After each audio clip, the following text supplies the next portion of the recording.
오늘 저희에게 아주 흥미로운 역사적 텍스트를 공유해 주신 청취자님 그리고 네, 이 깊이 있는 자료 심층 탐구에 함께하고 계신 분들 모두 환영합니다. 반갑습니다. 오늘 우리가 분석할 자료는 어쩌면 책장 구석에 꽂혀 있던 낡은 역사책 속 한 페이지일 수도 있는데요. 그렇죠. 그 안에 담긴 함의는 현대 사회를 살아가는 우리에게도 약간 뭐랄까 굉장히 서늘한 질문을 던지고 있습니다. 맞습니다. 아주 날카로운 질문이죠.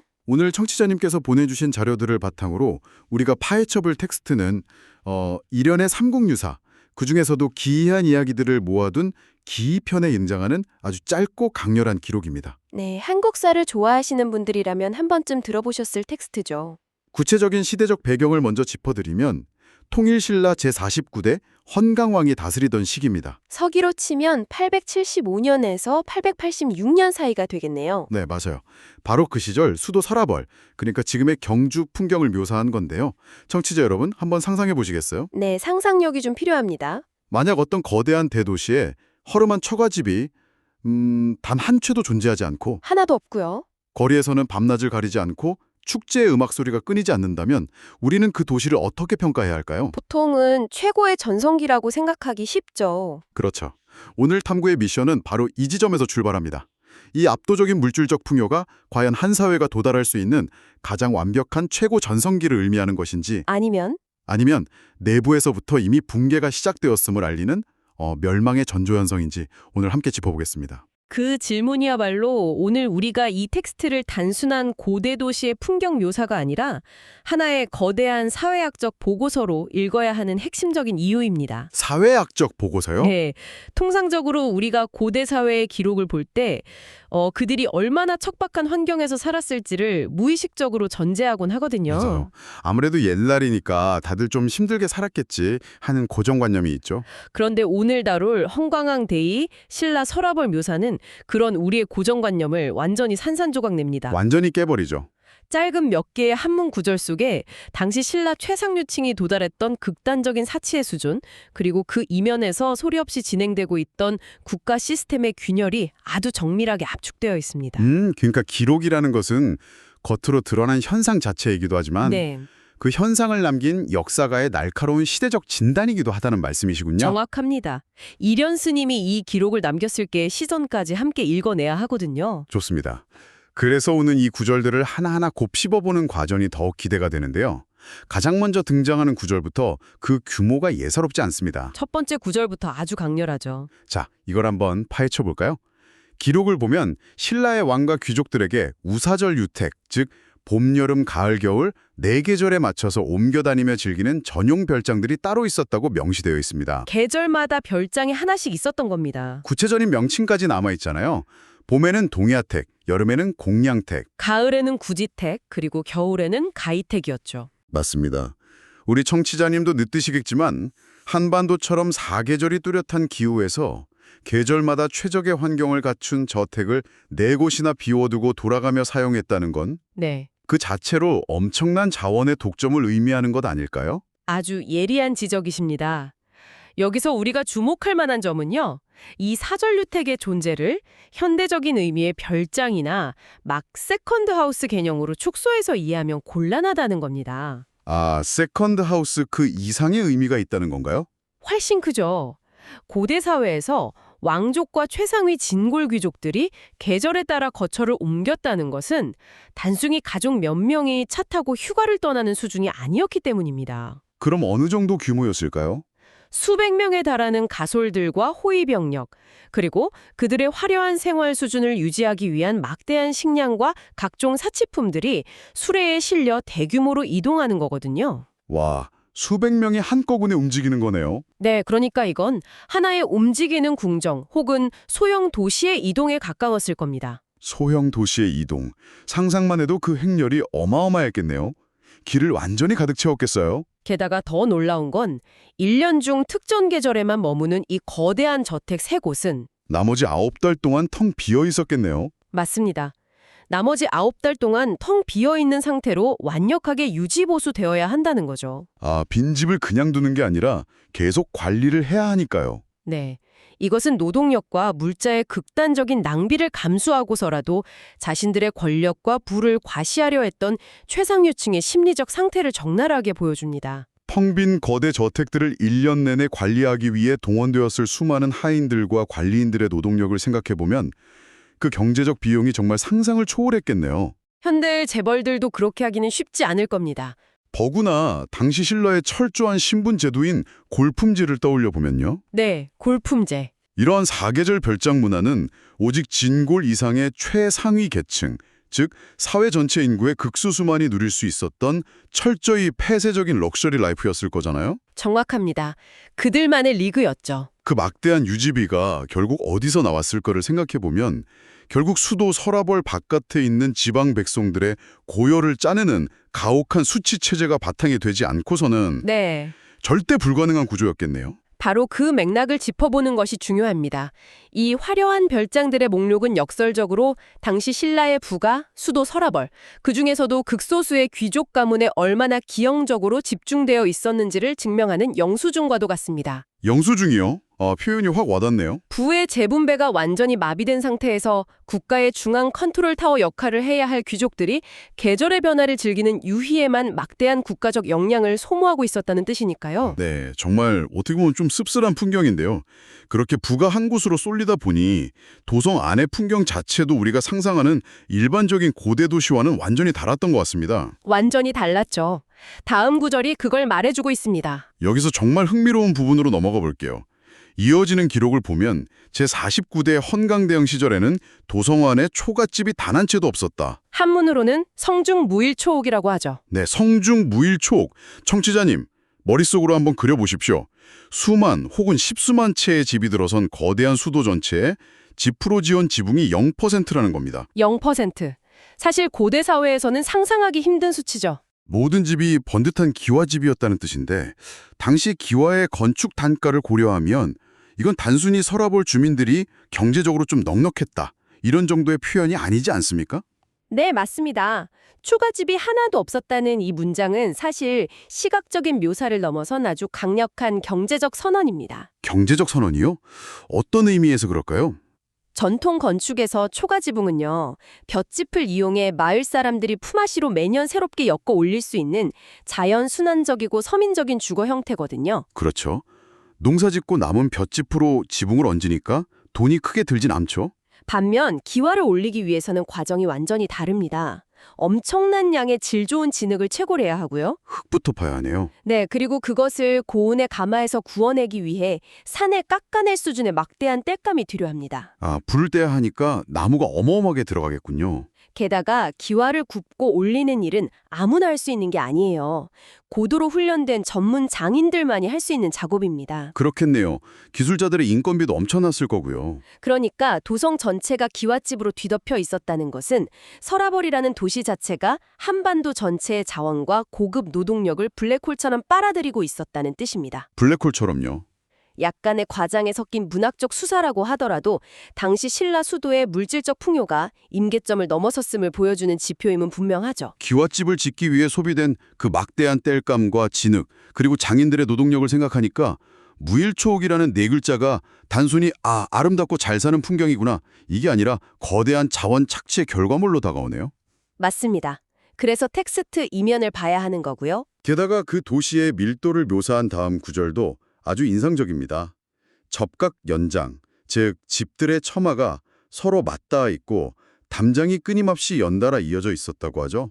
집들이 다닥다닥 붙어 있었다는 얘기죠. 네, 저는 이 대목을 읽으면서 숨이 턱 막히는 듯한 압도적인 인구 밀집도가 느껴졌거든요. 끝없이 펼쳐진 무거운 기와지붕들이 하늘을 가릴 듯 빽빽하게 붙어있는 거대한 메가시티의 모습 말입니다. 그 시각적 밀도감 속에는 아주 중요한 사회학적 의미가 숨어 있습니다. 어떤 의미일까요? 처마와 담장이 맞닿아 있을 정도로 집들이 밀집해 있다는 것은 서라벌이 이미 자생적인 수용 능력을 초과한 거대 도시로 팽창했다는 것을 의미합니다. 팽창을 넘어 폭발하기 직전의 상태였겠네요. 네, 농업 중심의 고대 사회에서 수도로 인구가 이렇게 비정상적으로 집중된다는 것은 지방의 농촌 경제가 무너지고 권력과 자본이 있는 곳으로 사람들이 몰려들 수밖에 없었던 사회적 불균형을 시사하거든요. 살기 위해서 꾸역꾸역 수도로 올라온 거군요. 또한 담장이 끊이지 않았다는 묘사는요, 높은 담장을 통해 자신들의 부를 보호하고 다른 계층과의 접촉을 차단하려 했던 상류층의 폐쇄적인 공간 분할을 보여주기도 합니다. 그들만의 거대한 장벽을 친 거네요. 우리는 너희와 다르다, 이런 식으로요. 그렇죠. 겉으로는 화려한 기와지붕의 물결이지만 그 빽빽한 담장 사이사이의 골목에는 극심한 불평등과 도시화의 부작용들이 독버섯처럼 자라나고 있었을 겁니다. 겉보기에는 모든 것이 완벽하게 통제되고 풍요로운 기와집들의 도성이지만 그 겹겹이 둘러쳐진 담장 안과 밖의 현실은 완전히 달랐을 거라는 분석이 매우 와닿습니다. 담장 안의 사람들은 밖을 보지 않으려고 했겠죠. 그런데 이 도시의 기형적인 면모는 눈에 보이는 풍경에서 그치지 않더라고요. 네, 다음 구절이 기다리고 있죠. 청취자님께서 보내주신 자료 중에서 사실 제가 가장 서늘하게 느꼈던 부분은 시각이 아니라 청각을 묘사한 마지막 구절이었습니다. 청각적인 묘사, 아주 섬뜩한 부분이죠. 네, 바로 가취말로 주야부절, 거리에 노래를 부르고 피리를 부는 등 악기를 연주하는 소리가 꽉 차 있어서 밤낮으로 끊이지 않았다. 낮과 밤이 없이 음악 소리가 울려 퍼진 겁니다. 청취자님, 현대의 가장 번화한 대도시, 뉴욕이나 서울 한복판에서도 24시간 내내 음악이 끊이지 않는 곳은 극히 드문데요. 고대 사회에서 밤낮 없이 파티 음악이 거리를 채웠다는 건 도대체 어떤 심리 상태였을까요? 마치 24시간 내내 축제가 열리는 거대한 클럽 같지 않나요? 클럽이라는 비유가 아주 적절합니다. 더 큰 관점에서 연결해보자면요. 24시간 멈추지 않는 유흥이라는 것은 보통 사회가 정상적인 생산 활동의 리듬을 잃어버렸을 때 나타나는 현상이거든요. 정상적인 리듬을 잃어버렸다. 낮에는 일하고 밤에는 휴식을 취하는 것이 인류의 가장 기본적인 생체 리듬이자 경제 활동의 사이클인데 서라벌의 지배계층은 그 리듬에서 완전히 이탈해버린 것이죠. 밤에도 잠을 자지 않고 놀았다는 거니까요. 가취말로 주야부절이라는 표현을 가만히 들여다보면요.